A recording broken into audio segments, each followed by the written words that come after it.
बिहार की सियासत में एक बार फिर बड़ा उलटफेर होने वाला है। क्या भोजपुरी स्टार पवन सिंह संसद की ऊपरी सदन में एंट्री करने वाले हैं? और क्या उपेंद्र कुशवाहा का राजनीतिक भविष्य अधर में लटक जाएगा? राज्यसभा चुनाव की तारीख आते ही बिहार का सियासी पारा तेज हो गया है। क्या है पूरी कहानी, आइए आपको विस्तार से बताते हैं। नमस्कार, मेरा नाम है ऋचा पराशर और आप देख रहे हैं वन इंडिया हिंदी। राज्यसभा चुनाव 2026 की तारीखों का ऐलान होते ही देश की राजनीति में हलचल तेज हो गई है।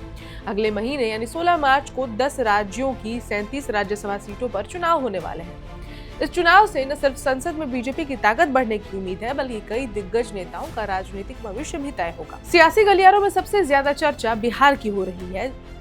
यहाँ राज्यसभा की 5 सीटों पर चुनाव होने हैं और यही चुनाव सबसे ज्यादा दिलचस्प माना जा रहा है।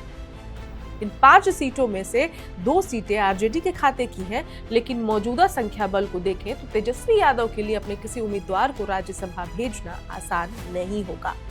संख्या का खेल ऐसा है कि आरजेडी इन दोनों सीटों को बचाने की स्थिति में नहीं दिख रही।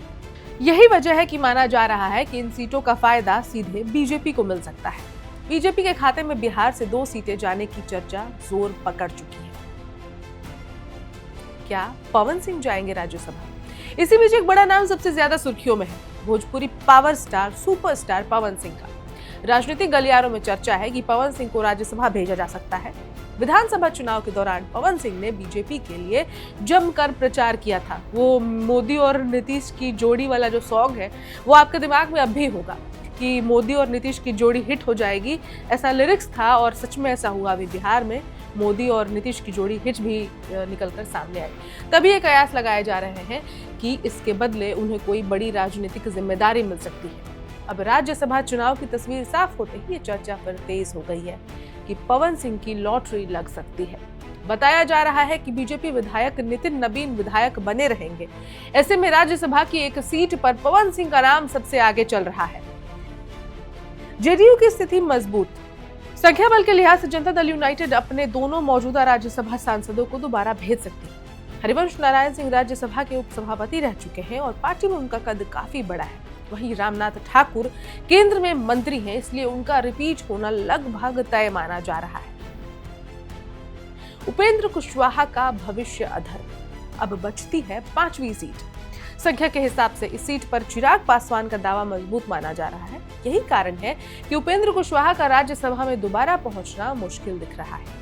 राजनीतिक विश्लेषकों का मानना है कि इस बार नंबर गेम में फंसकर कुशवाहा सियासी तौर पर पैदल हो सकते हैं। चुनाव प्रक्रिया की पूरी टाइमलाइन। राज्यसभा चुनाव की प्रक्रिया 26 फरवरी 2026 से शुरू होगी। नामांकन दाखिल करने की आखिरी तारीख 5 मार्च है। नामांकन की जांच 6 मार्च को होगी और उम्मीदवार 9 मार्च तक नाम वापस ले सकते हैं। इसके बाद 16 मार्च को मतदान होगा। अब सबकी नजरें इसी पर टिकी हैं। क्या बिहार से कोई नया चेहरा संसद पहुंचने वाला है या फिर पुराने दिग्गजों का सियासी सफर ही थम जाएगा? बिहार का ये राज्यसभा चुनाव सिर्फ सीटों का नहीं, साख और भविष्य का भी इम्तिहान है। इस खबर में इतना ही, लेकिन कुछ अपडेट आएगा वो भी हम आपको दिखाते रहेंगे। बने रहिए वन इंडिया हिंदी के साथ। Subscribe to One India and never miss an update. Download the One India app now.